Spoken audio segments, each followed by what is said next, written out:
الفيلم بيبدأ وقت احتفالات عيد الشكر في أمريكا، وبنشوف مأمور المدينة إيريك رايح على بيت صديقه ميتش ومراته أماندا، وبيكونوا عاملين عزومة عشاء مع صاحبهم توماس وبنته جيسيكا ومراته الجديدة كاثلين. ونعرف إن توماس هو صاحب المتجر اللي بيشتغل في ميتش. فجأة بنلاحظ إن ميتش متضايق ووشه مكشر، لأنه جاله استدعاء من المتجر علشان يروح يشتغل في يوم الجمعة السوداء، اليوم اللي بيبقى فيه خصومات مهولة وناس كتير بتتزاحم على الشراء. ميتش بيضطر يسيب العشاء ويروح شغله. في الوقت ده جيسيكا بتقولهم إنها هتخرج مع صاحبها بوبي، وكمان هيقابلوا شلة أصحابهم علشان يروحوا السينما. وفعلا بيركبوا عربية صديقهم إيفان، ومعاهم جابي، سكوبا، ويوليا. وهم في الطريق إيفان بيقف قدام متجر توماس وبيقول إنه عايز يشتري موبايل جديد مستغل الخصومات، فبيطلب من جيسيكا تدخلهم من الباب الخلفي علشان يتفادوا الزحمة. وفعلا بتوافق وبتدخلهم قبل ميعاد الفتح. بره المتجر الناس كانت متجمعة ومستنية، من ضمنهم ليزي، وبتطلب من فرد الأمن ماني يدخلهم، لكن هو بيرفض. ويبدأ التوتر يزيد، ولوني وصاحبته إيمي بيبدأوا يحرضوا الناس على اقتحام المتجر. في لحظة فوضى الناس بتهجم وبيكسروا الباب. دوج فرد الأمن بيتصاب ويموت تحت أرجل الناس، وواحد تاني بيتعور ويموت من النزيف. وأماندا كمان بتتخبط بعربية تسوق وتقع وتتوفى. ميتش بيصرخ وبيحاول ينقذها، وبوبي بيحاول يساعده، لكن حد بيدوس على إيده وبيكسرها. في اللحظة دي إيريك بيوصل وبيحاول يسيطر على الوضع وبيضرب طلقة في الهوا.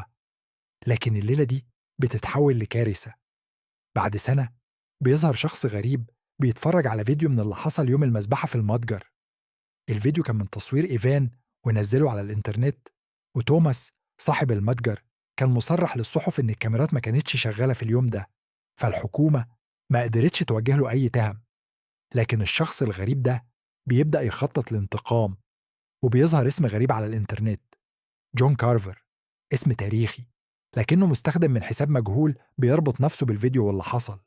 في مطعم صغير ليزي اللي كانت موجودة في يوم الحادثة بتتفاجئ بحد لابس قناع جون كارفر بيهجم عليها. بتحاول تهرب، لكن القاتل بيسبقها وبيسوق عربية ناحيتها وبيخبطها. ولما بتحاول تنط في صندوق زبالة بيدوس عليها ويقسمها نصين.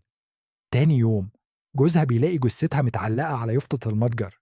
وفي المدرسة إيفان بيشوف صورة ليزي منشورة على الإنترنت ومعاها تاج على أسمائهم زي قايمة موت. إيريك بيعرض على جيسيكا فيديو بيأكد إن الضحايا ليهم علاقة بيوم المتجر، وبيقول لها إن والدها توماس ممكن يكون مخبي تسجيلات الكاميرات. جيسيكا بتلاقي التسجيلات فعلا، وبمساعدة بوبي بيروحوا يسلموها للشرطة. وإيريك بيشوف في الصور إن لوني وإيمي كانوا بيحرضوا الناس، وريان كمان كان موجود وبيسلم على دوج قبل ما يموت. في ليلة جديدة لوني وإيمي بيتقتلوا هما كمان بنفس الطريقة البشعة. بعدها جيسيكا بتستلم رسالة من القاتل وبيقولها إن جثث ماني وليزي على السفرة، فبتترعب وتروح تدور على باقي أصحابها. جابي وإيفان بيختفوا فجأة، وجيسيكا بتتأكد إن القاتل بدأ ينفذ خطته ضد كل اللي كان في المتجر وقت الحادثة. وبيبدأ الشك يدخل ما بين أصحابها. ريان كتم علاقته بالدوج، بوبي عنده دافع قوي بسبب كسر إيده، وميتش جاله انهيار بعد موت مراته. الشك بيزيد، بس القتل شغال. يوليا بتتحبس في بيتها، والقاتل بيتسلل ويخدر أبوها، وبعدها بيقتلها بمنشار قدام جيسيكا وسكوبا في مكالمة فيديو. في محاولة أخيرة إيريك بيقترح على توماس يشاركوا في موكب عيد الشكر علشان يستدرجوا القاتل. وبيظهر القاتل فعلا متخفي في هيئة مهرج، وبيقتل تميمة المهرجان وسط الناس، ويرمي قنابل دخان ويخطف توماس وعيلته.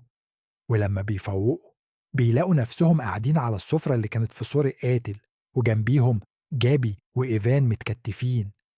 القاتل بيقتل كاسلين بعد ما شواها حرفيا في الفرن، وبيضرب إيفان بالمطرقة قدامهم ويموته، وبيبدأ يستعرض القتل واحد ورا التاني.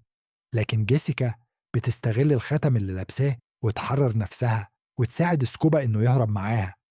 في مطاردة خطيرة، سكوبا بيتصاب وجيسيكا بتقدر توصل للسياج وتهرب.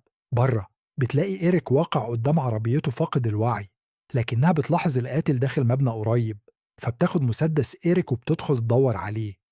جوه بتلاقي بوبي وبتفتكر إنه القاتل، لكن بعدها إيريك بيفوق وبيقول لها إنه هو اللي ضرب بوبي بالنار، وبوبي هرب. لكن المفاجأة بتحصل لما جيسيكا تلاحظ إن جزمة إيريك فيها طين، نفس الطين اللي كان على جزمة القاتل. ساعتها بتفهم الحقيقة، إيريك هو القاتل. بتخبي صدمتها، بس إيريك بيقرأ تعبير وشها وبيعترف بكل حاجة. بيقول إن أماندا كانت حبيبته وكانوا ناويين يتجوزوا بعد عيد الشكر. يوم المذبحة اتخبطت وماتت، وده خلاه ينهار تماما، وبدأ ينتقم من كل شخص شايفه مسؤول عن موتها. بيقول لها إنه قتل ليزي لأنها كانت ماسكة عربية التسوق اللي قتلت أماندا، وماني لأنه ساب شغله وهرب، ولوني وإيمي لأنهم حرضوا الناس، وكاثلين لأنها غطت على جوزها توماس، وتوماس لأنه أهمل في تأمين المتجر. وبيفجر المفاجأة إنه استغل بوبي ككبش فداء وخلى شكوك الناس تتوجهه له. لكن فجأة بيترمي حجر كبير بيكسر الإزاز وبيخبط إيريك في دماغه. مين اللي رماه؟ بوبي. كان مستخبي وداخل أنقذ جيسيكا، وفعلا بيساعدها تهرب وتركب عربيته. إيريك بيمسك الكابل من ورا العربية وبيمنعهم من الهروب، وبيهجم عليهم بالفأس. لكن جيسيكا بتضرب بالونة الغاز اللي جنبه بالنار، وبيتحول لمجموعة من اللهب. بوبي بيسوق ويهرب بيها بسرعة. وتاني يوم الشرطة بتوصل، وجيسيكا بتشكر بوبي وبتودعه. لكن وهي واقفة بتلاحظ إن أحد رجال المطافي طالع من الحريق وماسك فأس إيريك في إيده. وتاني يوم جيسيكا بتحلم إن إيريك بيخرج من الدولاب والنار ماسكة فيه وبيهاجمها.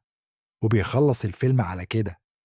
ولحد هنا بتنتهي أحداث فيلمنا النهاردة. استنوني بقى في فيديوهات وملخصات جديدة. سلام. ما تنسوش تعملوا لايك واشتراك في قناة ريكاب تريكس، وتفعلوا الجرس علشان يوصلكم كل جديد. سلام يا جامدين.